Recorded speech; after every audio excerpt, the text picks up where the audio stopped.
E Deus começou a me ministrar a respeito daquilo, uma coisa bem simples. Ele falou: cara, é assim um ministro que não está curado. Você leva uma palavra que é boa, que é doce, que é perfeita, que é maravilhosa, que é tudo que as pessoas precisam ouvir, mas se você não estiver curado, tem uma cebola no final que não é do abacaxi, é sua.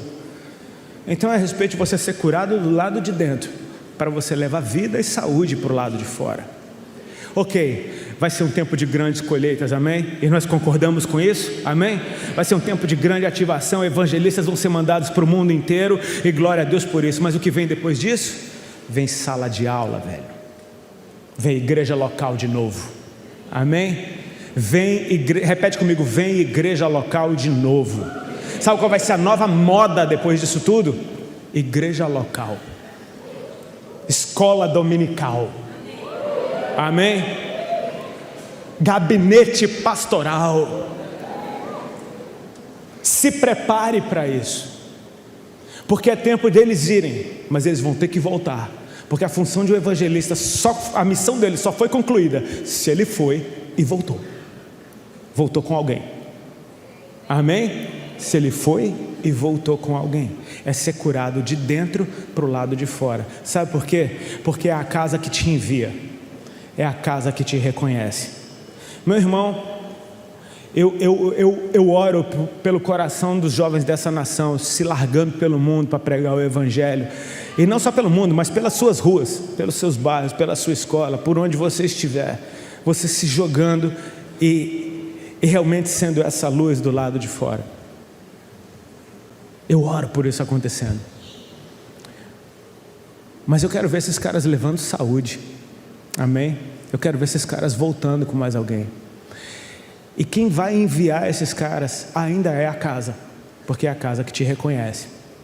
Eu passo a maior parte do meu tempo viajando e pregando o evangelho do lado de fora. O lugar que eu menos ministro é na igreja que eu congrego. Aliás, eu tremo nas bases toda vez que eu vou ministrar lá, porque é tão raro que eu acabo ficando nervoso na frente dos meus pastores. Mas eu vou em paz fazendo o que eu faço. Sabe por quê? Porque a casa que eu congrego me enviou para fazer o que eu faço. Deixa eu contar para vocês um testemunho do dia que eu fui ungido como evangelista. Eu estava ministrando numa escola ministerial e Deus me tocou para eu falar sobre o ofício de um evangelista. Era assim que eu me via. Eu entendi que eu tinha autoridade para falar sobre isso, e eu falei: vou ensinar sobre evangelismo. E ministrei sobre evangelismo. Cara, para falar desse tema, meu coração queima. Eu sou apaixonado por isso e, enfim, eu creio que meus pastores perceberam isso. Um deles, que estava sentado no púlpito, virou para o pastor presidente e falou: Deus está mandando a gente ungir ele como evangelista hoje. E o pastor presidente olhou para ele e falou: normalmente a gente faz as unções, as consagrações na convenção, mas eles concordaram: se acontecer uma coisa fora do comum, então a gente vai entender que é de Deus. Eu continuei pregando, e quando eu terminei a mensagem, eu pedi para as pessoas ficarem de pé, que eu queria orar por elas, por aqueles que se viam como evangelistas. Eu queria simplesmente liberar ativação sobre eles. No momento que eles ficaram de pé, estourou um poste do lado de fora da igreja, que apagou a luz do quarteirão inteira, apagou tudo, apagou as luzes, apagou o microfone, apagou a câmera, apagou tudo, ficou tudo no breu, e de certa forma arruinou a ministração. Mas nisso, um pastor olhou para o outro e falou: aconteceu uma coisa fora do comum. E cara, eu fui ungido na frente de todo mundo sem ninguém ver. Isso não é muito legal?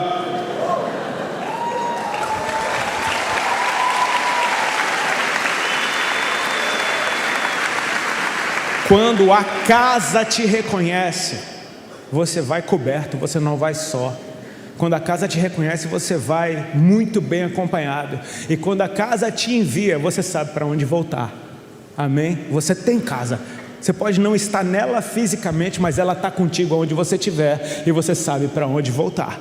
Amém? Tem uma passagem, quando Deus, conversando com o profeta Samuel, ele alinha o profeta, e ele diz: Samuel, até quando tu terás pena de Saul, sendo que eu rejeitei? Unge o teu chifre com azeite, e vai para a casa de Jessé, o belemita, porque dentre os seus filhos eu me provi de um rei. Então Samuel foi, perguntaram: é de paz a tua vinda? Ele disse: sim, é de paz, eu vim sacrificar ao Senhor. E quando ele convida Jessé e seus filhos para o sacrifício, Jessé faz passar o mais velho deles, o maior. era o maior. E o cara era alto, era bonito, era forte. Naturalmente, Samuel associou com a figura de Saul, e a Bíblia diz que Saul era o mais alto, mais bonito, mais forte de todo mundo. Ou seja, Samuel olhou para aquele cara e falou: esse tem cara de rei, certamente está diante do Senhor, seu ungido. E quando ele está pronto para fazer uma besteira, Deus freia ele e fala: não atentes para a sua aparência, porque Deus não vê como o homem vê. O homem olha para a aparência, mas Deus vê o interior. O profeta freou o chifre. Daqui a pouco fez passar o segundo filho, não é esse. O terceiro não é esse. O quarto não é esse. O quinto não é esse. O sexto não é esse. E ele pergunta então para Jessé: acabaram, pois, os teus filhos? E Jessé diz para ele: ainda tem mais um que está no campo cuidando das ovelhas. Eu não sei se você já ouviu isso. Eu já ouvi algumas vezes alguns teólogos, o que eu não sou, dizendo que talvez há indícios de que Davi era um filho bastardo de Jessé, de que Davi era um filho por fora. Isso explica o fato dele não ter sido chamado para uma reunião tão solene dentro da sua casa, e também para o fato de Davi, num dos salmos, escrever: em pecado me concebeu minha mãe. Enfim, alguma coisa desse sentido. Não sei se isso é verdade, mas eu já ouvi esse ensino muitas vezes e faz sentido para mim. Eu sei que o profeta disse então: manda chamá-lo, porque nós nem nos assentaremos enquanto ele não chegar. Então Davi foi trazido. Você percebe que agora apareceu o nome de Davi pela primeira vez. Então Davi foi trazido na presença deles. Você concorda comigo que Davi não estava pronto para aquilo? Amém? Davi não estava, a roupa dele não estava limpa, ele não estava de banho tomado, ele não estava cheiroso. Mas a Bíblia diz que o profeta olhou para ele, viu que ele era ruivo, de belos olhos e de boa aparência. Ou seja, isso fala de como Deus vê. Cara, tu tá feio, mal acabado, tu tá horrível, mas Deus te acha lindo. Ele te vê por dentro. Amém? E naquele momento Davi foi ungido rei sobre Israel no meio de seus irmãos. Eu quero só que você preste atenção em alguns detalhes. O primeiro deles é: Deus falou para o profeta: dentro da casa de Jessé eu me provi de um rei. Então assim, não rejeite a figura pastoral e não rejeite a casa, porque antes de falar de Davi, Deus falou de Jessé. Amém? Deus está olhando para o pai de uma casa, e está olhando para a casa e para os filhos que ele gerou. Ele está dizendo: dentre os seus filhos eu me provi de um rei. Davi achou graça diante dos olhos do Senhor, mas pode ter certeza, Jessé também. Amém? Esse é o primeiro ponto. O segundo é: Davi era um rei escolhido por Deus, sim ou não? Mas ele não estava dentro de casa. E se ele não fosse trazido para dentro de casa, talvez ele jamais fosse rei sobre Israel. Então deixa eu te dar aqui mais uma dica: valorize essa cultura de dentro da casa. Amém? Porque assim, o que você será em Deus, a tua casa vai reconhecer e vai te ungir ali dentro. E a partir de dentro você vai ser luz do lado de fora. É curado do lado de dentro para ser vida do lado de fora. Amém? E em terceiro lugar, eu quero te chamar a atenção para a figura de alguém que não aparece, mas funcionou perfeitamente. O profeta tinha dito: manda chamá-lo.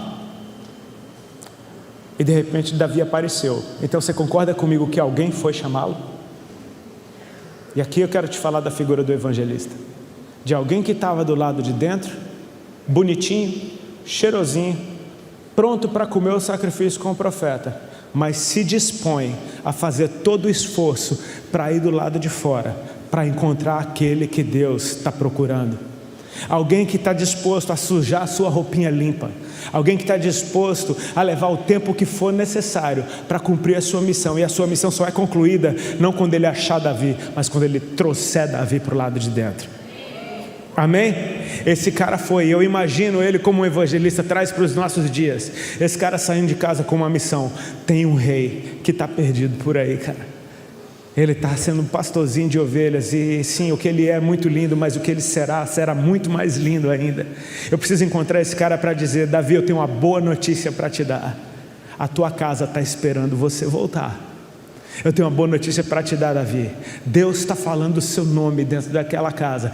Tem uma festa prestes a acontecer, e só vai acontecer quando você chegar. Ah, mas eu estou cuidando das minhas ovelhas. Larga tudo o que você está fazendo, porque não tem nada mais urgente do que isso que vai acontecer quando você chegar. Eu sei de uma coisa: esse cara funcionou. Amém? Você percebe que é de dentro de casa que Deus está nos mandando para o lado de fora, para que a gente possa voltar para dentro de casa com mais um filho, mais uma filha, que depois vai ser reconhecido e ungido dentro da casa para ser mandado para o lado de fora, e vai ser essa mão que agora pode esticar e voltar completamente?